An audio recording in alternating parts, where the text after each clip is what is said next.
Anna. Simo tässä vaan. Simo. Simo. Ei tässä sen kummempaa. Ihan vaan soittelin tässä. Kuule Simo, sä et tiedä miten iloinen mä oon siitä, että soitit mulle just nyt.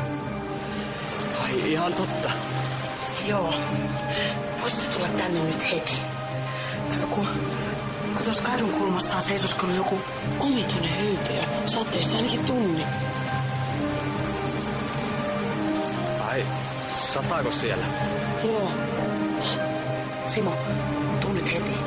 Niin mä pidän sit silmällä sitä hyypiötä. Okei.